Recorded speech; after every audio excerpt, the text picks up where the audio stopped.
Ang nakaraan na mula sa Season 1 Part 6 ng Hari ng Karahasan. Lumuhad si Rokon at hinalikan ang kamay ng babaeng High Elf na gumawa ng pangako na susuportahan niya si Rokon sa kahit anong gagawin niya. Pinakita na rin si Odin na inihahanda niya na ang sarili niya at ang magiging miyembro ng guild niyang Ragnarok. Mga boss, gusto ko lang kayong pasalamatan sa panunood ng mga video ko kaya i-click nyo na ang subscribe at like button, at i-share nyo na rin ang video sa mga kakilala nyo. Kabanata 59. Sumusugod na ang mga biktima ni Rokon, mga halimaw na gagamitin lang niya bilang tulay para mapataas pa ang level niya. Isa-isa niya silang pinapatumba, parang wala lang. Pero sa halip na matuwa, nagrereklamo pa siya, masyadong madali, walang thrill. Kaya mas lalo pa niyang hinahamon ang mga halimaw. At parang tinanggap ng mga ito ang hamon, dahil nakangiti pa silang sumugod pabalik sa kanya. Ngunit isang iglap lang, hinugot na ni Rokon ang lakas niya at ginamit ang skill na whirlwind.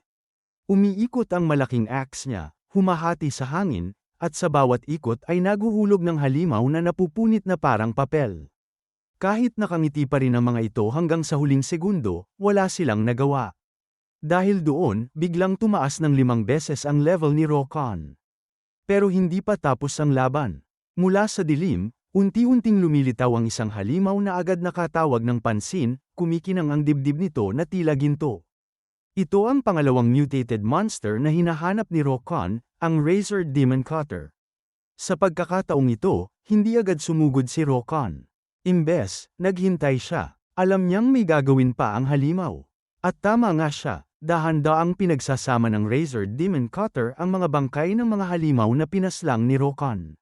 Unti-unti itong nabubuo sa kumpletong anyo, at sa sandaling yun, nakumpleto ang anyo nito bilang isang level 130 field boss. Walang pag-aalinlangan, umatake na si Rokon. Ang habol niya ay ang rare grade na kagamitan na makukuha niya kapag natalo ang field boss na ito.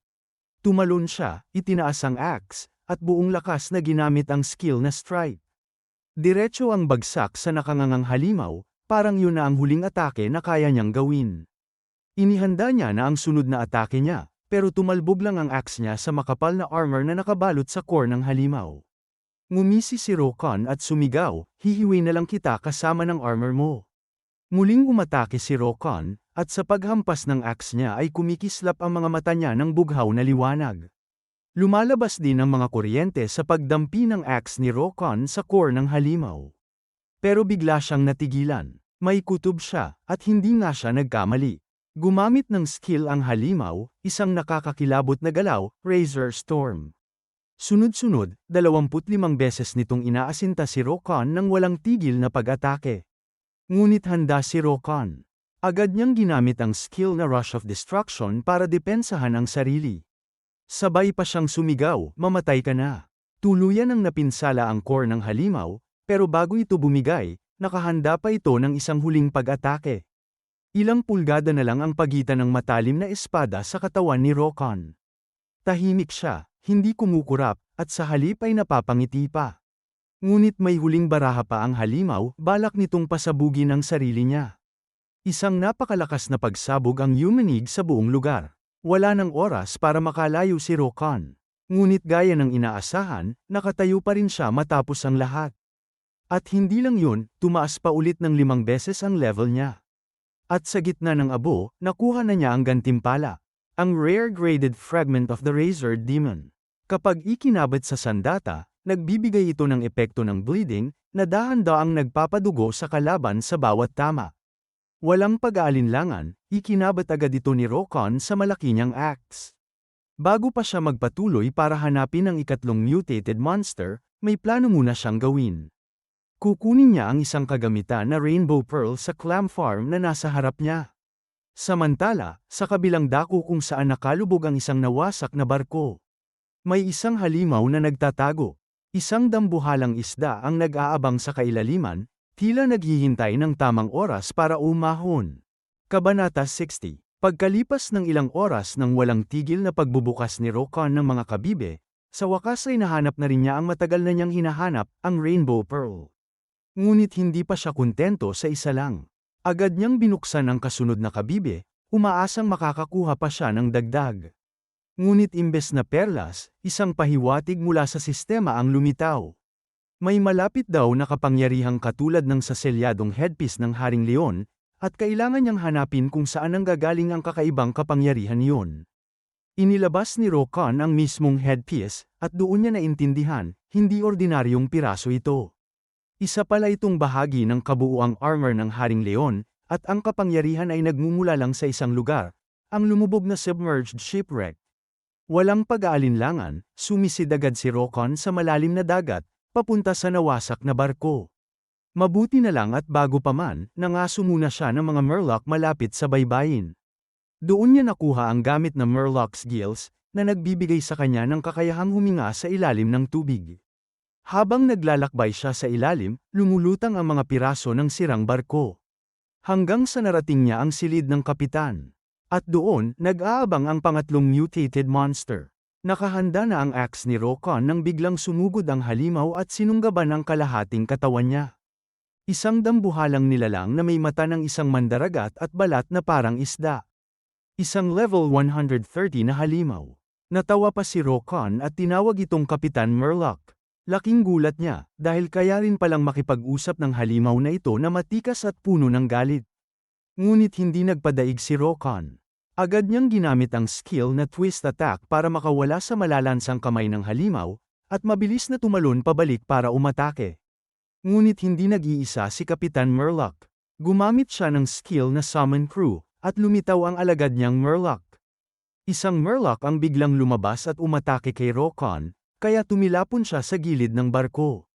Ngunit imbes na umatras, naglabas pa siya ng pulang enerhiya. Ginamit niya ang skill na Berserk, at kasabay nito ay sinuot niya ang headpiece ng Haring Leon.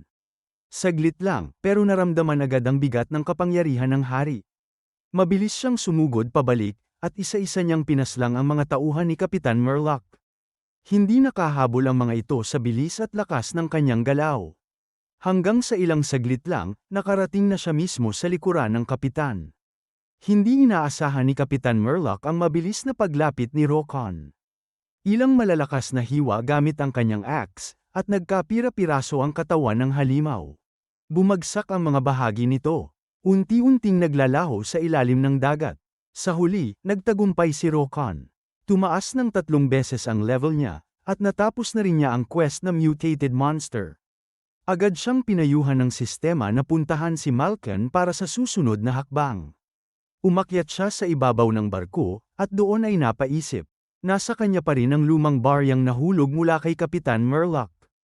Pero kahit sa nakaraang buhay niya ay hindi niya rin alam kung ano ang gamit ng lumang barya. Biglang lumitaw ang isang estatwa ng leon. Sa bunganga nito ay may nakatagong kahon. Agad niya itong kinuha, at doon niya natuklasan, ang lumang barya pala ang susi para mabuksan ito. Dahan-dahan niyang pinihit ang susi at binuksan ang kahon. At sa sandaling bumukas ito, napatitig si Rokan. Hindi niya alam kung dapat ba siyang matuwa o malungkot. Kabanata 61. Ang laman pala ng kahon ay isang bilog na disk at hindi niya alam kung saan niya ito paggagamitan.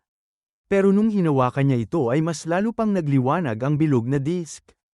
Ang pangalan pala ng kagamitan ay ang token ng Haring Leon at ang epekto nito ay karagdagang 100 puntos sa stamina at intelligence.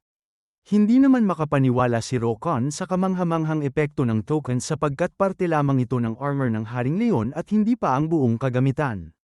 Napansin naman ni Rokan na kumikinang pa rin ang loob ng kahon.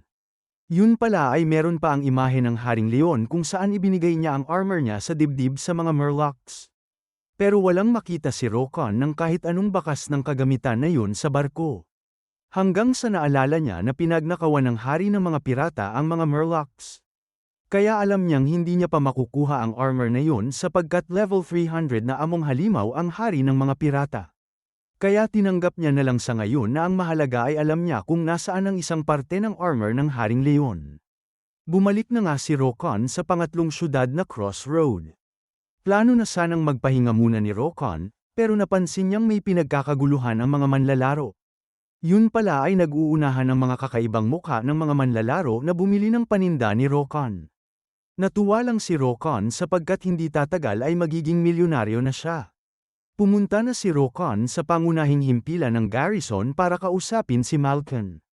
At nagulat agad si Malkin nung nalaman niyang nakapaslang na si Rokan ng 3 mutated na halimaw. Kakaiba na naman ang mukha ni Rokon dahil lang sa pagpuri sa kanya ni Malcolm. Pero sinabi rin ni Malcolm na bago niya ibahagi ang importanteng impormasyon na nalalaman niya ay kailangan muna ni Rokon na pataasin pa ang level niya. Kaya nabigyan ng quest na training period si Rokon kung saan kailangan niyang abutin ang level 150 para pagkatiwalaan siya ni Malcolm. Kaya dumiretso na si Rokon sa timog kanlurang bahagi ng crossroad na napapalibutan ng mga malalaking bato at malawak na kagubatan. Sa kagubatan ay may narinig si Rokon na mura ng isang manlalaro. Sa lugar na may malaking puno ay may mga manlalaro pala na nagsusumbatan. May gnome na manlalaro ang nakikipagtalo sa dalawang elf na manlalaro. Inaasar niya pa sila sa pagiging mahina. Kaya nilabas na ng isang elf na manlalaro ang pana at palaso niya. At pinana ang gnome na manlalaro pero madali siyang nakaiwas. At namumukhaan pala ni Rokon ang gnome na manlalaro bilang si click-resistant Mitty sa nakaraang buhay niya. Binaril ni Mitty ang kalaban niyang manlalaro at nataman nga ang hita niya. Hanggang sa may nagpatigil sa kanila. Nagulat na lang ang elf na manlalaro kung bakit may gwardiya sa gitna ng kagubatan. Pero si Rokon lang pala ulit yun na ginamit ulit ang skill niyang identity disguise. Ginamit na nga ni Rokon ang autoridad niya bilang gwardiya para ikulong ang dalawang manlalaro. Samantalang nagpapawis na nagpasalamat si Mitty kay Rokon. Pero nagalit lang din si Rokon sa kanya kaya tumakbo na rin si Mitty. Ang rason pala kung bakit pinigilan ni Rokon na mag-away ang tatlo ay para hindi nila aksidenteng matagpuan ang lihim na dungeon na si Rokon lang ang nakakaalam. Sinira na nga ni Rokon ang malaking puno at lumabas ang nakatagong lagusa ng lihim na dungeon.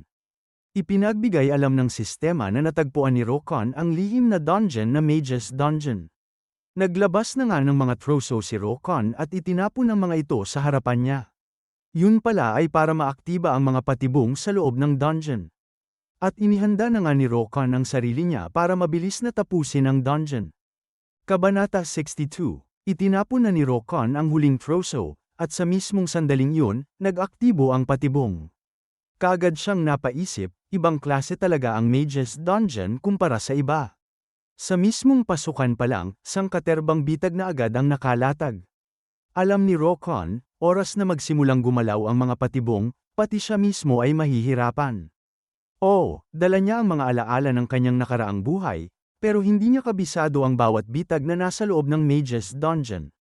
Kaya nga gumamit siya ng mga troso, para masilip at maaktiba ang mga patibong mula sa malayo.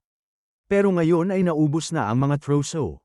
At mula rito, nakasalalay na ang lahat sa sariling abilidad ni Rokon, ang bilis ng kanyang katawan, at ang galing niya sa pag-iwas. Isa-isa na niyang iniiwasan ang mga patibong, mga palaso na bigla na lang sumusulpot, mga malaking axe na bumabagsak mula sa kisame, at mga batong gumugulong na parang gustong durugin siya. Hanggang sa biglang may umatake mula sa harapan niya, at yun ang atakeng hindi na niya naiwasan. Isang Spectre, level 120. Pero hindi natigilan si Rokon. Mabilis niyang dinipensahan ang sarili gamit ang kanyang axe, sabay hamon sa kalabang nasa kanyang harapan. Alam niya, walang bisa ang pisikal na atake laban sa isang Spectre. Kaya inilabas niya ang Fire Enchanted Scroll. Agad niyang ginamit ito upang balutan ang nag-aapoy na epekto ang kanyang axe at buong lakas siyang sumugod. Kasabay nito, naghanda rin ng sariling atake ang Spectre.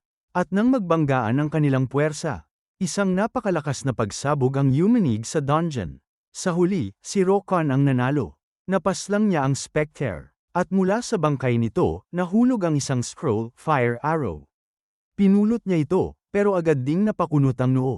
Para sa kanya, walang silbi ang scroll na yun. Ngunit hindi pa siya tapos. Dahil sa paligid niya, nagsisilabasan pa ang mas marami pang Spectre. At sa isip niya, mas marami silang dala. Mas malaki ang tsansa niyang makakuha ng gamit na makakatulong. Kaya isa-isa niyang pinapaslang ang mga ito, hanggang sa mawala na rin ang epekto ng Fire Enchanted Scroll sa kanyang axe. Sa gitna ng laban, may napansin siyang kahon sa gilid. Nilapitan niya ito, at sa isip niya, para siyang batang makakakuha ng regalo. Pero hindi siya basta-basta nagtitiwala. Mabilis niyang inihampas ang kanyang axe, at lumabas ang tunay na anyo, isang mimic, halimaw na nag-aanyong kahon para mang-akit ng mga manlalaro. Pero maling-mali ang napili nitong biktima, dahil si Rokon ang nakalaban niya at tuluyan nga siyang pinaslang. At doon, nakakuha si Rokon ng dalawang kagamitan na tunay na kapaki-pakinabang, ang Scaredy Cat Mage's Defense Ring at ang Portable Mana Charger. Ngayon, lalo siyang nagtataka kung anong iba pang kayamanan ang maaari niyang makuha sa loob ng Mage's Dungeon. Nagpatuloy siya sa paglalakbay, hanggang sa makarating sa isang malaking pintuan. Walang pag-aalinlangan, agad niya itong sinira. Ang hinahanap niya, walang iba kundi ang duwag na may-ari ng dungeon. At sa loob ng silid, naroon nga siya. Ang level 140, Scaredy Cat Mage Chorji. Mabilis na nabalot si Rokon ng pulang enerhiya, ginamit niya ang kanyang skill na Rush of Destruction, sabay sugod sa salamangkero. Pero mabilis ring gumanti si Chorji gamit ang kanyang skill na Grace. At dahil dito, dumulas si Rokon at sumalpok sa pader. Hindi siya tumigil, tumalon siyang muli, handang umatake. Pero nakaiwas ang salamangkero, at nakangiti itong lumitaw sa kanyang likuran. Fire! Ang sigaw ni Chorji, mula sa pader, sumulpot ang mga kanyan, at sa paanan ni Rokon, biglang umilo ang mahikang marka. Sunod ay isang pagsabog, napakalakas at imposibleng iwasan. At sa kabila nito, ang salamangkero pa mismo ang nagmukhang duwag, dahil siya ang unang napahiyaw na parang siya ang nasabugan. Para kay Rokon, balewala ang lahat ng iyon. Kaya sa ikalawang pagkakataon, tumalon siya, pulang liwanag ang bumabalot sa kanyang buong katawan. Ang kanyang mga mata, naglalagablab na may pulang enerhiya. Kabanata 63, buong lakas na umatake si Rokon, akala niya ay tinamaan na niya ang duwag na salamangkero. Pero sa hindi inaasahan, isa palang Spectre ang hiniwi niya, isang level 130 Unmasked Spectre. Mabilis na nag-apoy ang galit ni Rokon. Nasaan ang duwag na yun? Sigaw niya habang hinahanap si Chorji. Pero biglang lumindol ang lupa. Mula sa ilalim, umangat ang dambuhalang kamay na bato, at kasunod nito, lumabas ang higanteng golem ni Chorji. Ito si Chagi, isang level 133 na halimaw. At hindi lang yun, sumulpot din ang napakaraming maliliit na golems, nakapalibot kay Rokon. Pero imbes na umatras, napansin niya ang isang kakaibang bagay. Isang tatak ng mahika na nakaukit sa pader. Alam niyang may sekreto roon. Pero hindi siya nag-atubili. Tumalon siya sa ere, at inaktiba ang kanyang skill. Isang napakalaking axe ang nabuo sa kanyang kamay, nagliliwanag sa matinding pulang enerhiya. Pati ang kanyang mga mata, kumislap ng nagbabagang pula. Agad na dinipensahan ng higanteng golem ang sarili. Pero hindi ito inatake ni Rokon.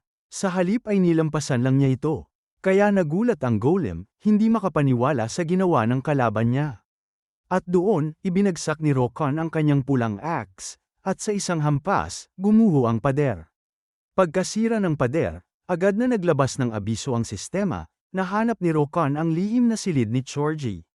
Ngunit hindi siya binigyan ng oras para magpahinga. Sa mismong pagbukas ng silid, sinalubong siya ng isang napakalaking balista na naglalagablab sa apoy. Sumabog ang silid, at sa init ng pagsabog, lumabas ang tunay na anyo ng duwag na salamangkero, si Chorji. Pero nanlaki ang kanyang mga mata sa nakita. Buhay pa rin si Rokon. Napapalibutan siya ng mga basag na salamin na kumikislap ng pula, habang ang kanyang buong katawan ay naglalagablab ng enerhiya. Ginamit pala ni Rokon ang skill na Berserk.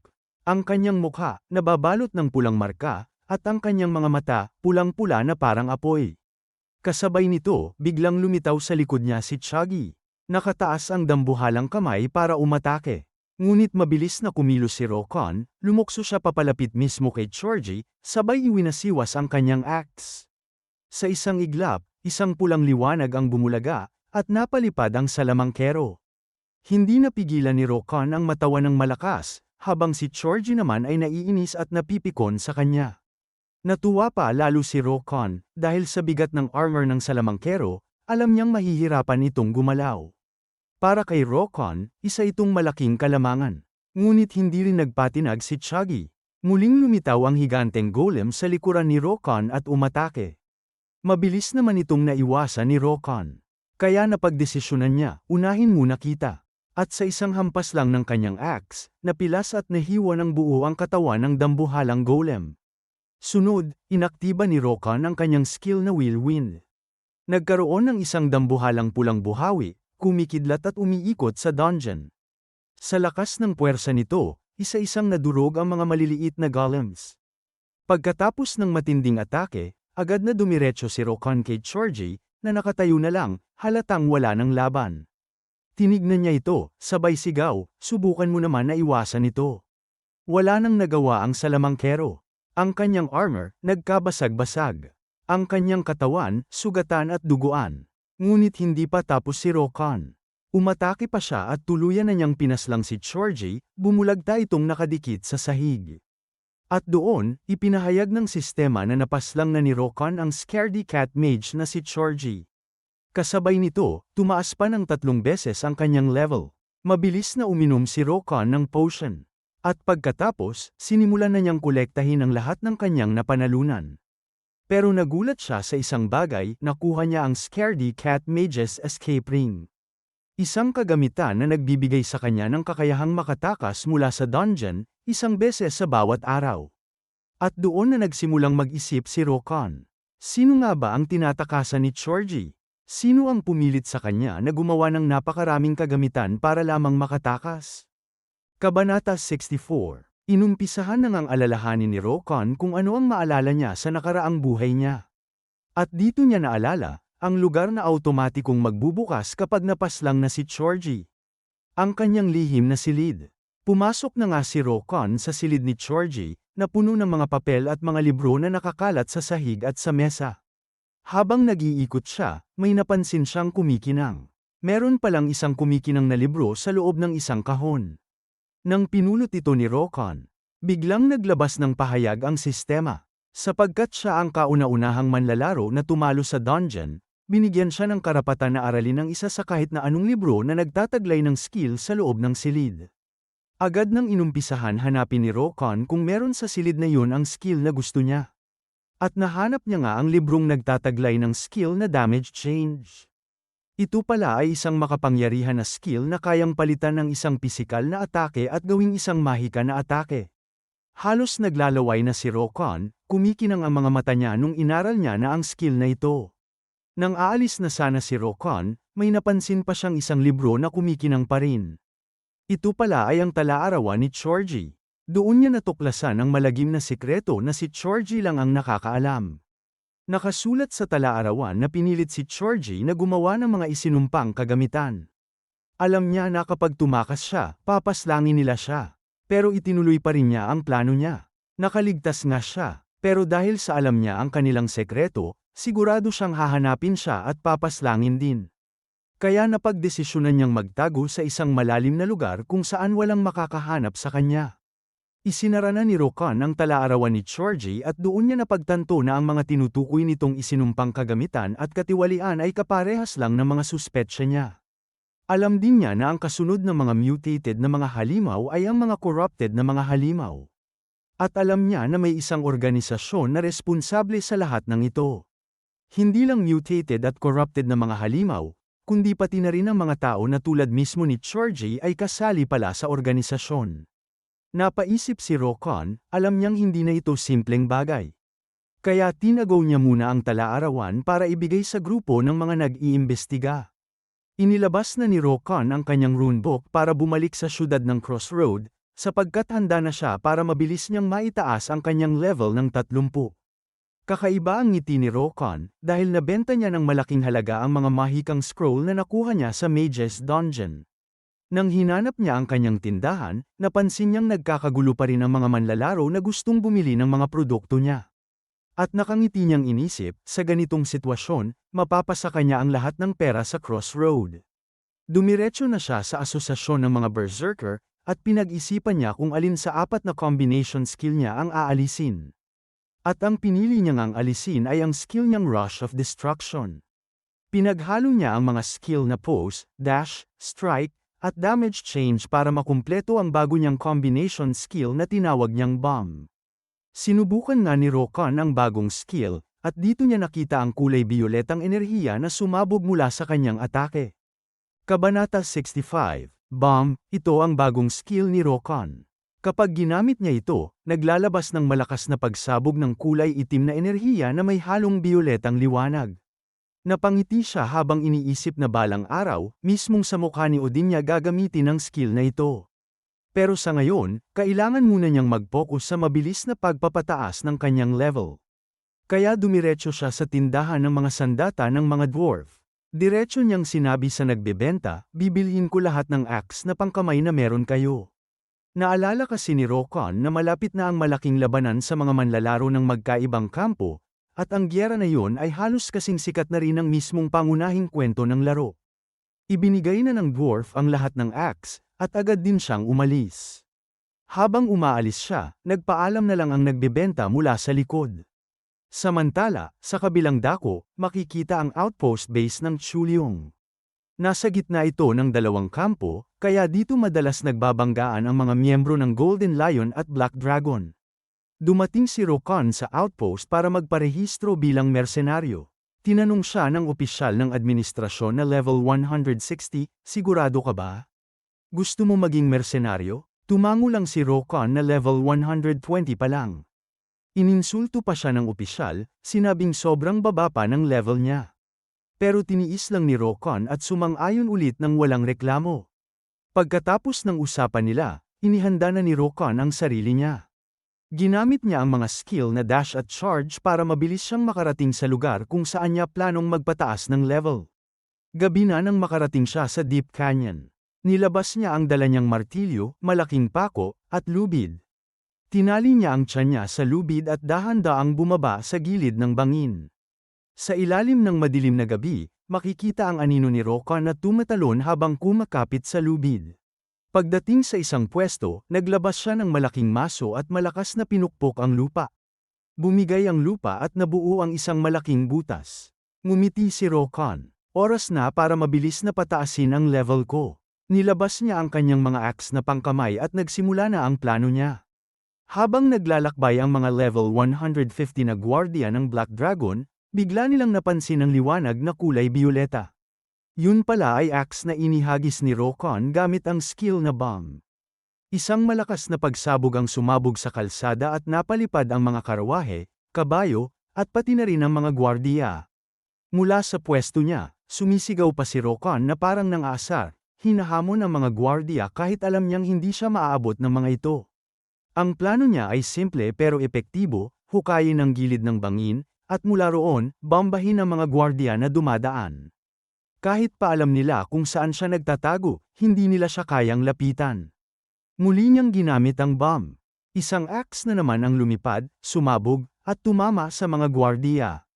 Isang gwardiya ang bumagsak, at agad tumaas ang level ni Rokon. At sa bawat isa pang napapaslang niya, patuloy ding tumataas ang level niya. Hindi pa siya nakuntento, nilabas niya ang tig-isang axe sa kaliwa at kanan niyang kamay. Habang may isa pang axe na nakasabit sa bibig niya, handang-handa na si Rokon na ipagpatuloy ang pagpaslang at pataasin pa ang kanyang level. Kabanata 66. Naubos na rin sa wakas ang lahat ng axe na pangkamay ni Rokon, at umabot na siya sa level 150.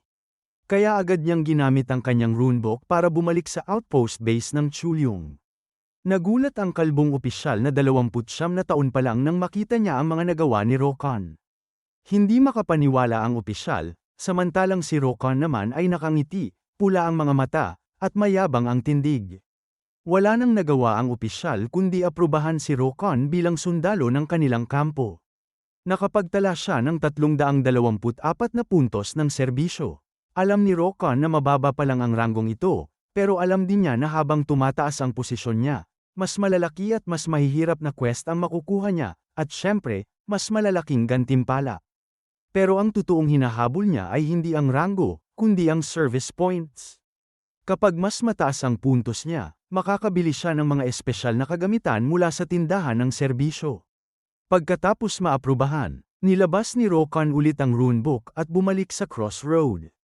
Pagkabalik niya pa lang, narinig niya ang mura ng manlalaro sa paligid. Ang ikinaiinis nila, ang mga nasa kampo ng Black Dragon. Kapag tinanong ang mga manlalaro kung bakit nila pinapaslang ang nasa kabilang kampo, lagi lang nilang sagot ay makakakuha ng kagamitan o mas madaling magpa-level.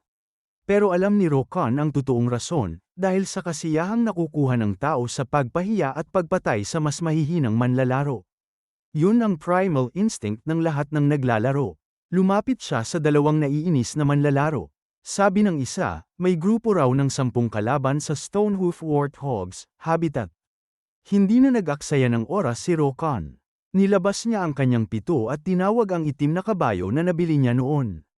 Mabilis siyang naglakbay papunta sa nasabing lugar. At pagdating niya sa habitat, tumambad agad ang eksena. Pinag-iisahan ng mga manlalaro mula sa Black Dragon ang mga manlalaro ng Golden Lion. Naroon ang isang babaeng elf na level 110. Nagsusumamo siya, binigay na namin ang mga kagamitan namin. Bakit inaatake niyo pa rin kami? Pero ngumisi lang ang isang level 120 na kalansay na manlalaro at sinagot, rason. Dahil nakakatuwang talunin ng mga noob na kagaya niyo. Sabay hataw ng kanyang mahabang espada papunta sa babae. Aatake pa sana ang kalansay na manlalaro nung biglang ginamit ni Rokon ang skill niyang bomb, at isang kulay bioletang bomba na may halong asul na liwanag ang dumiretso sa ulo ng kalansay. Wala nang nagawa ang kalaban kundi mabura sa isang iglap. Makikitang parating na si Rokon sakay ng kanyang itim na kabayo, mabigat ang presensya, diretso sa mga kalaban. Agad na pamwesto ang mga manlalaro ng Black Dragon. Isa sa kanila naghanda ng pana, pero hindi man lang siya nakalapit, pinugutan agad ng ulo ni Rokon habang nasa kabayo pa. Tumalon ang kabayo, at mula doon, tumalon din pataas si Rokon. Hawak ang kanyang malaking axe, handang umatake. Pinagsabay niya ang skills na force at damage change. Sabay bitaw ng kanyang axe. Binalutan ito ng asul na kuryente at itim na enerhiya, at dumiretso sa isang orc na manlalaro na napatulala lang sa atake ni Rokon. Isang napakalakas na pagsabog ang yumanig sa paligid. Nang mawala ang usok, tanging ang axe ni Rokon ang naiwan, nakabaon sa lupa. Nilapitan niya yon, pinulot, at saka ngumiti. Sabay hamon sa mga kalaban, ngayon, tayo naman ang maglaro. Mas malakas kaya si Rokon sa lahat ng mga manlalaro na parte ng kampo ng Black Dragon? O masusorpresa siya dahil may manlalarong makakatumbas pala sa kanya? Abangan sa mga susunod na araw o bukas para malaman mo ang mga sagot sa mga katanungan na ito. I-click mo na ang subscribe at like button pati na rin ang notification bell para lagi kang updated sa kwento ng Hari ng Karahasan.